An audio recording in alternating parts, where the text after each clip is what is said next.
In the summer of 1941, as Nazi Germany launched its invasion of the Soviet Union, obedience was treated as the highest military virtue. Orders flowed downward with brutal clarity, and most soldiers believed that refusing a command, especially one tied to racial policy or security, meant court-martial, prison, or death. The Wehrmacht, the SS, the order police, and auxiliary units were drawn into a system where killing civilians was framed as duty. Yet beneath this rigid structure, cracks appeared. In rare moments, obedience failed the Nazis, not because the system allowed it, but because individual men chose to resist, hesitate, or refuse. These moments did not stop the Holocaust or the mass killings in the East, but they reveal something deeply unsettling for the regime. Murder was not always unavoidable, and participation was not always forced at gunpoint. The belief that every German soldier had no choice but to obey criminal orders became one of the most persistent myths of the post-war period. Many perpetrators claimed that refusal meant execution or concentration camp imprisonment. This narrative was repeated in courtrooms, memoirs, and popular culture. It comforted perpetrators and complicated the moral judgment of later generations. But historical evidence tells a more complex and disturbing story. In many documented cases, soldiers who refused to kill were not executed. Some were transferred. Others were reprimanded. A few were sidelined or reassigned. Very rarely did refusal lead to immediate death. The system depended not only on terror but also on compliance, habit, ideology, and peer pressure. When obedience failed, the system often adapted rather than destroyed the resistor. One of the earliest and most revealing cracks appeared in Poland and the Baltic region in 1941, where mass shootings of Jews and other civilians became routine. These actions were carried out not only by the Einsatzgruppen, but also by regular police battalions and army units. The killings were brutal, personal, and psychologically taxing. Men stood face to face with families, children, and the elderly. Some drank heavily before and after. Others complained of nightmares, shaking hands, or emotional collapse. The Nazi leadership understood this strain, but accepted it as the price of racial war. What they did not fully anticipate was that some men would openly resist participation. Among the order police, cases emerged of officers who used bureaucracy itself as a shield against murder. By insisting on written orders, proper chains of command, or legal clarification, they delayed or avoided involvement in executions. These men were not necessarily opponents of the regime. Many were career officers shaped by pre-Nazi legal traditions and police regulations. They exploited ambiguities within the system, knowing that the SS often operated through verbal commands and intimidation rather than formal documentation. By demanding paperwork, they forced superiors to take responsibility, something many were reluctant to do. One such officer was Bernhard Griessy, a senior police official recalled to service during the war. When approached by SS personnel and asked to provide men for executions of Jewish civilians, he refused outright and ordered that no one under his command was to participate without direct authorization from higher police authorities. He then traveled to headquarters to secure written confirmation of his unit's duties. This maneuver effectively blocked the SS request. The execution still occurred, carried out by others, but Griessy and his men did not take part. Despite an investigation, he was neither imprisoned nor executed. In fact, his career continued. Obedience failed not because the system became humane, but because it chose expediency over confrontation. In other cases, resistance came from unexpected places, including within the SS itself. The Waffen-SS cultivated an image of ideological fanaticism and unquestioning loyalty, yet even here refusal sometimes occurred. In the chaotic weeks following the invasion of the Soviet Union, certain SS units were ordered to assist in mass executions. A small number of officers reacted with shock. They had trained for combat, not for shooting civilians at close range. When faced with direct participation, they objected, not publicly as a political statement, but as professional soldiers refusing to turn into executioners. One particularly striking example involved a Waffen-SS battalion formed from Himmler's personal escort units. After being temporarily detached for operations in occupied Poland, parts of the battalion were forced into executions of Jews and Poles. When the detachment returned, one officer reported what had happened and declared that neither he nor his men would participate in such actions again. The battalion commander put this refusal in writing and sent it directly to SS leadership in Berlin. The response was swift but revealing. Instead of executing or imprisoning the officers, the SS dissolved the battalion and reassigned its companies elsewhere. The individuals involved continued their careers. The institution eliminated the problem by reorganizing, not by punishing dissent. This pattern reveals a crucial truth. The Nazi system relied heavily on initiative and ideological alignment, but it also relied on continuity and efficiency. Killing or imprisoning trained officers created administrative problems. As long as refusal did not turn into open rebellion or public scandal, it was often easier to remove the individual quietly.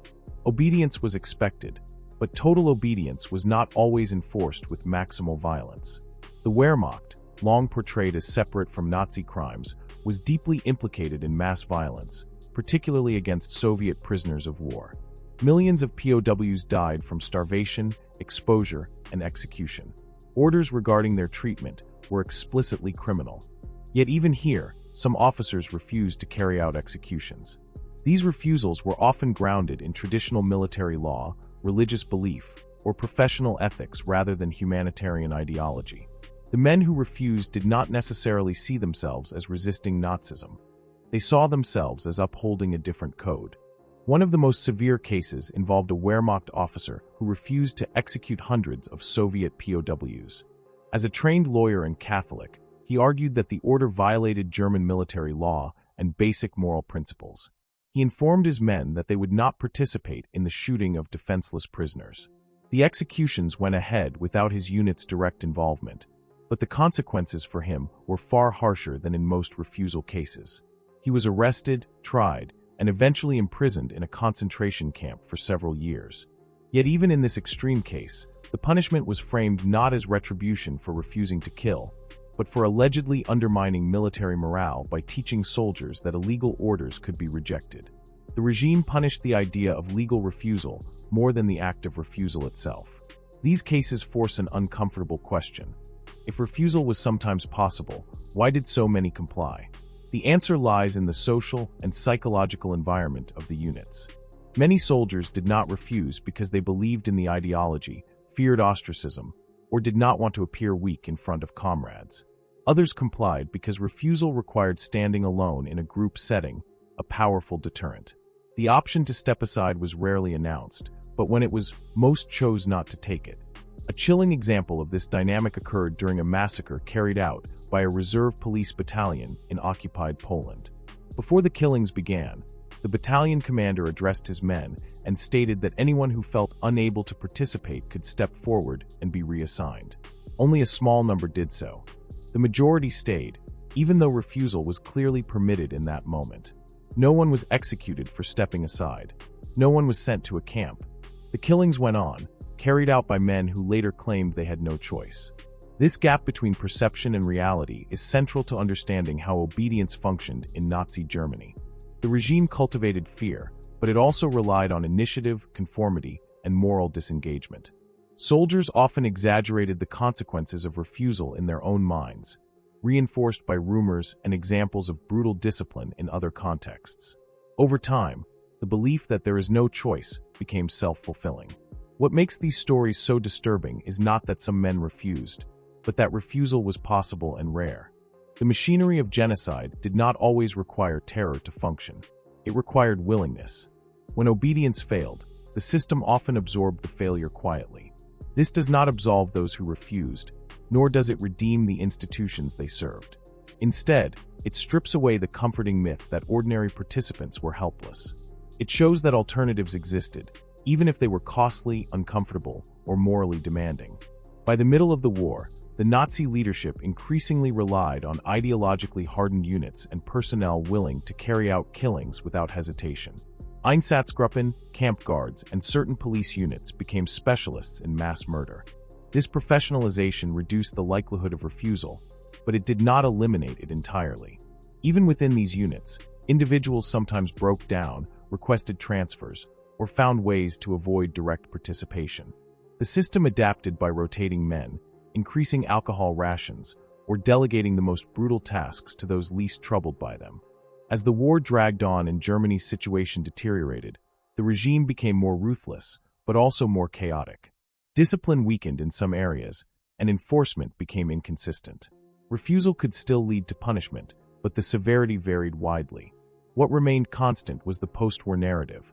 Almost everyone claimed they had no choice. The stories of those who refused challenge that narrative. They do not suggest that resistance was easy or safe. They do not imply that refusing to kill would have stopped the Holocaust. What they demonstrate is far more unsettling. That mass murder depended on millions of individual decisions, and that obedience, not terror alone, was its foundation. Once the immediate crisis passed, the officer who had refused to participate in the execution found himself under quiet but constant scrutiny. No announcement was made, no court-martial convened, no public punishment issued. Instead, the machinery of the Nazi state did what it often did best. It absorbed the act of defiance, noted it carefully, and adjusted its internal assessments. His name began to circulate in reports marked politically unreliable. Promotions stalled. Transfers arrived without explanation. Doors that once opened with ease now closed politely but firmly. This was a pattern seen again and again across the Third Reich. The regime did not always need to kill those who disobeyed.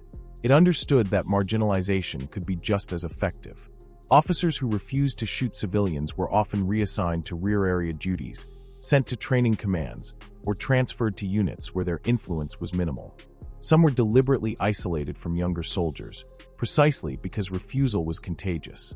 The leadership feared not rebellion, but example. The officer returned to his quarters that night knowing something fundamental had changed. His men treated him with a mixture of relief and unease. A few avoided his eyes. Others nodded with quiet respect. None spoke openly. In the Wehrmacht, silence was survival. Everyone understood what had happened, but no one dared name it. To acknowledge refusal was to acknowledge choice, and choice was dangerous. Within weeks, new orders arrived. He was reassigned to a combat sector far from the occupied villages. Officially, it was a routine rotation. Unofficially, it removed him from situations where similar orders might arise again. This too was common. The Nazi system preferred to reroute dissent rather than confront it, especially when dissent came from officers whose competence was otherwise valued. Yet the memory of the refusal lingered, not just in files but in people. Soldiers who had witnessed the moment carried it with them. Some later admitted, in post-war testimony, that seeing an officer refuse changed their understanding of what was possible. They had believed, as propaganda insisted, that disobedience meant death. But here was living proof that the system was more flexible than it claimed. Brutal, yes, but not absolute. Elsewhere, similar stories were unfolding. In occupied Poland, a reserve police officer requested reassignment rather than participate in a mass shooting. He was mocked, called weak, but ultimately given clerical duties. In Belarus, a Wehrmacht lieutenant claimed emotional breakdown and was sent to a field hospital instead of an execution site. In Ukraine, an officer demanded written authorization citing military law before complying with an order to kill civilians. The authorization never came. These were not acts of organized resistance. They were fragments, individual decisions made under unbearable pressure. But taken together, they revealed a truth the Nazi regime worked tirelessly to conceal. Participation in mass murder was encouraged, rewarded, normalized, but it was not always enforced at gunpoint. The regime relied on something more efficient than terror alone. It relied on conformity, peer pressure, career ambition, and ideological conditioning. Refusal disrupted that balance. It exposed the moral scaffolding behind the violence. That was why refusals, when they occurred, were treated as administrative problems rather than existential threats.